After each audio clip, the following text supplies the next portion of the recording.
Today's video is sponsored by our good friends at Famous Faces and Funnies, located in Melbourne, Florida.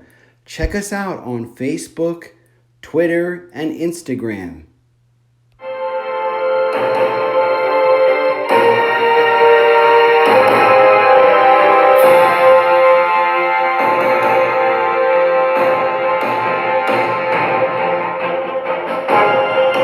Hello and welcome to another exciting episode of Codename Noon to Vero 2. Hi, I'm your presenter, Shabu Are You. Well, this is going to be my last unofficial video for Cobra Convergence 4, and I wanted to end with something strong. And it's actually going to be a quote-unquote pre-cap instead of recap to something that a lot of us already know about the new GIJOE comic book that's coming out in September.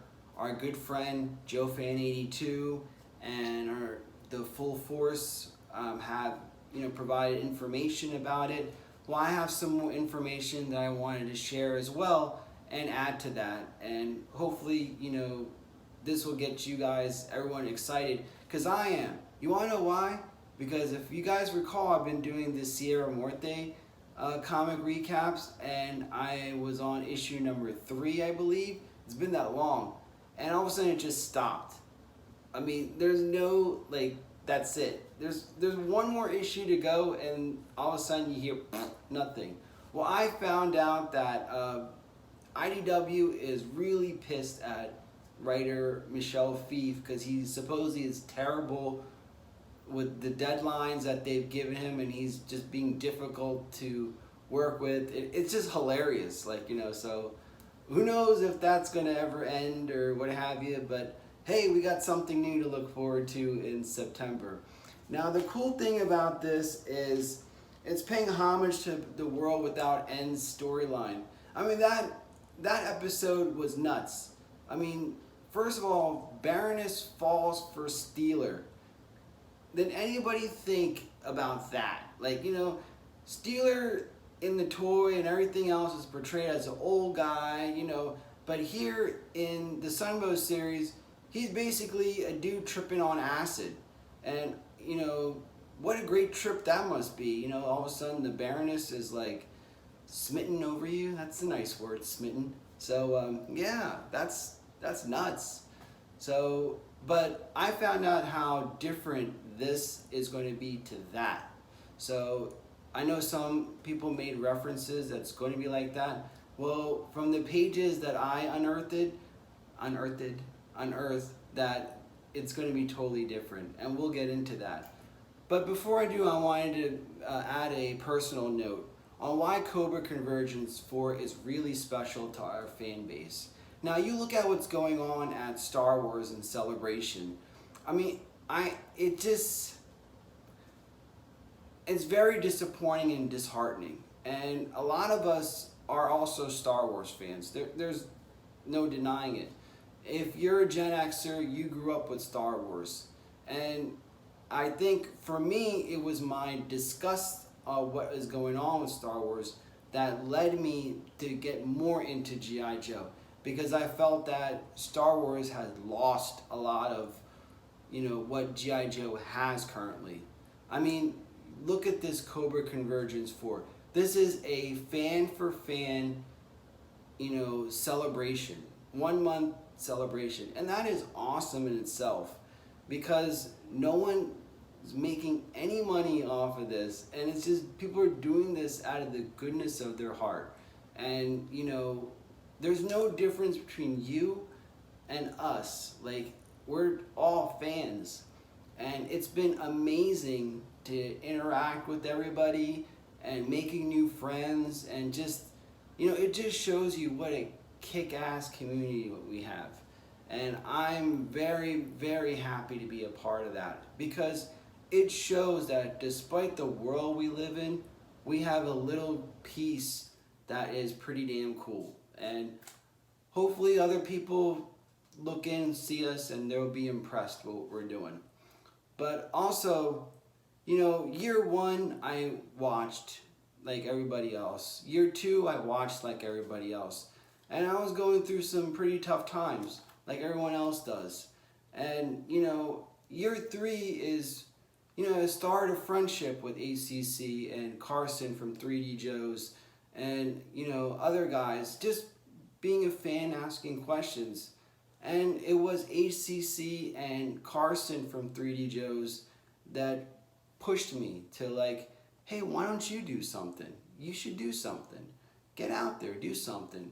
G.I. Joe is a diverse group, and the strength is their diversity. So get out there, and I did. Year 3, I made my first Cobra Convergence video in homage to the female Cobra Trooper, and this year I get the shirt. Yay! So this was really special. And no, not any, you don't have to buy the shirt or whatever, but for me, it just what I went through and where I am today and the friends and the things that I have accumulated since then has been wonderful. And I want to thank all of you guys out there for interacting and accepting me and, all the positive stuff. And I want to thank my teammates who, I've made so many new friends. And that's what this community is about. We love these toys. We love these figures. But it's also the human aspect of it that just enhances everything. So, without further ado, let's dive into the comic pre-cap. So I know a lot of people have made references to the Sunbow series, like I said in the intro, in the episode World Without Ends. But this is slightly different. Now remember the early Marvel run, the similarities of Cobra and Nazi Germany are, very, very similar and apparent. Now take that concept, what if the Nazis won? Now, that's where this comic book is more in line of. It's the same concept. So what if Cobra won? So basically, it was the United States versus Cobra, and Cobra prevailed. And of course, the Joes are on the side of Old Glory herself. And now they're outlaws on the run. I was able to get a hold of a preview sample of what is to be expected that was sent out to comic shop owners. So again, this is basically right from the pages of what will be in the September issue. And it was something similar IDW did with the yearbook. Remember I was highlighting about what happened after G.I. Joe the movie. So basically it's a few pages showing what's to be expected. Now Paul Aller is the writer for this, and again, please check out the Full Force podcast because he did an interview in detail about this upcoming series.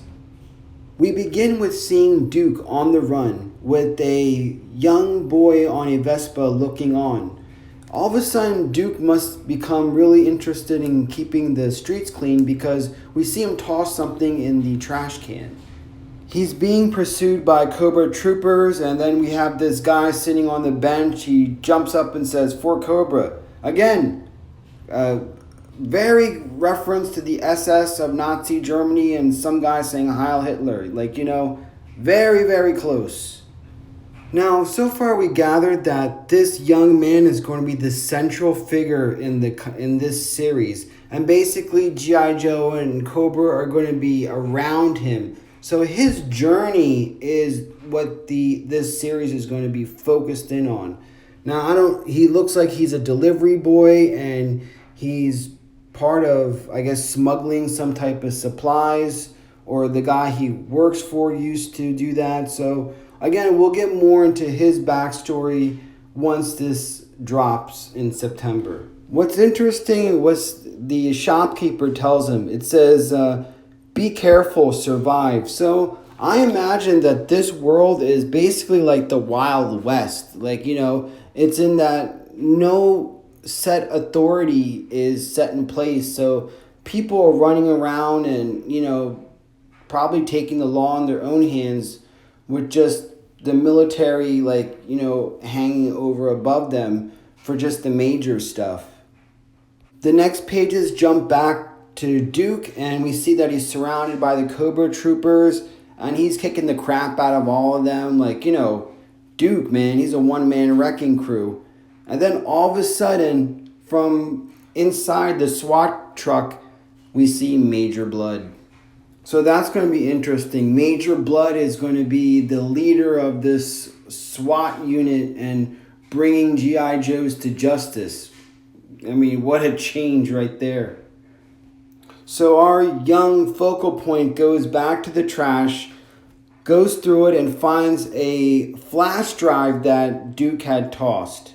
He immediately puts it in his pocket, jumps on his moped, and catches Duke being surrounded by Major Blood and his boys, and he's being interrogated by Major Blood. What's interesting in this dialogue is that it seems like this is the first time that they're meeting each other, but they only know each other through reputation. So again, this is their first meeting between the two. And basically that's where this preview ends.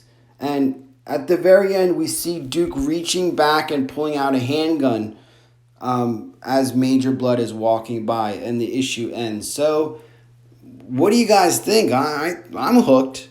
I think it's very smart that the writer chose using a format like this. Like, all right, I'm going to replace Nazi Germany and insert Cobra, and it gives you more of a good structure to work with than trying to follow the World Without Ends kind of storyline of another, you know, dimension or multiverse or what have you.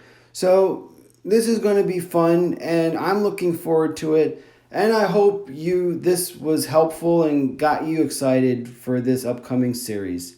This is Shabu RU signing off, and we'll see you in Cobra Convergence 5.